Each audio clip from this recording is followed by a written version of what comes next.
नमस्कार। आज बात करते हैं दुनिया के सबसे बड़े सबसे विशाल समागम की, कुंभ मेले की। लेकिन ये सिर्फ भीड़ या आंकड़ों की कहानी नहीं है, नहीं। ये कहानी है आस्था की, पौराणिक कथाओं की और एक ऐसे अनुभव की जिसे शब्दों में बयां करना भी मुश्किल है। तो चलिए एक सवाल से ही शुरुआत करते हैं। सोचिए जरा, दुनिया का सबसे बड़ा और हाँ, शांतिपूर्ण जमावड़ा कौन सा हो सकता है? दिमाग में क्या आता है? कोई बड़ा म्यूजिक कॉन्सर्ट या शायद किसी वर्ल्ड कप का फाइनल? जो भी सोचा हो उसे भूल जाइए। हम बात कर रहे हैं 1 करोड़ से भी ज्यादा लोगों की।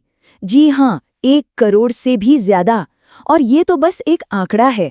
जैसे 2019 में प्रयागराज कुंभ में जानते हैं कितने लोग आए? करीब करीब 12 करोड़। ये इतिहास का सबसे बड़ा शांतिपूर्ण जमावड़ा था। कमाल है ना? लेकिन ये जो करोड़ों की भीड़ है ना, ये पूरी कहानी नहीं है। ये सिर्फ एक त्योहार या मेला नहीं है। इसके पीछे एक बहुत पुरानी, एक बहुत ही दिलचस्प पौराणिक कहानी छुपी है। यही कहानी बताती है कि आखिर क्यों करोड़ों लोग सब कुछ छोड़कर यहाँ खिंचे चले आते हैं। तो चलिए उस कहानी को ही जानते हैं। तो ये सब शुरू होता है अमृत की पौराणिक कथा से। कहानी है समुद्र मंथन की, मतलब एक ऐसा समय जब देवता और असुर दोनों ने मिलकर अमरता का अमृत पाने के लिए पूरे के पूरे ब्रह्मांडीय सागर को मथ डाला था। सोचिए जरा उस दृश्य को। और इसी महान घटना को हम समुद्र मंथन के नाम से जानते हैं। तो मंथन के बाद अमृत का पात्र तो निकल आया, लेकिन यहीं से असली कहानी शुरू हुई। उसे पाने के लिए देवताओं और असुरों में छिड़ गई एक जबरदस्त लड़ाई।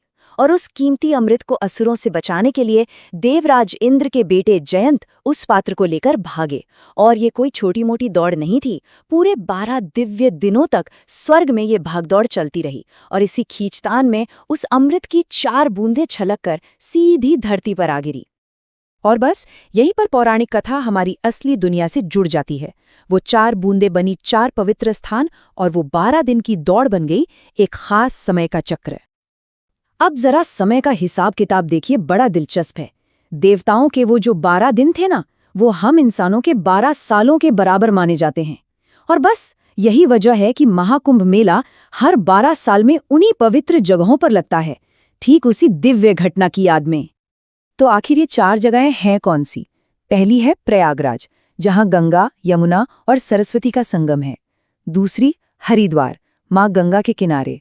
तीसरी नासिक, गोदावरी नदी के तट पर। और चौथी है उज्जैन, शिप्रा नदी के पास।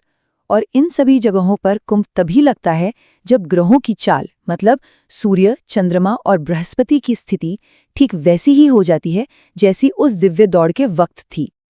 चलिए कथा और ज्योतिष से आगे बढ़कर अब उन करोड़ों लोगों की बात करते हैं जो असल में यहाँ आते हैं। कौन होते हैं ये लोग? यहाँ हर तरह के लोग देखने को मिलते हैं।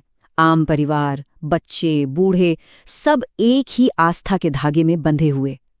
लेकिन इनके बीच कुछ ऐसे असाधारण तपस्वी भी होते हैं जो कुंभ का सबसे बड़ा आकर्षण माने जाते हैं।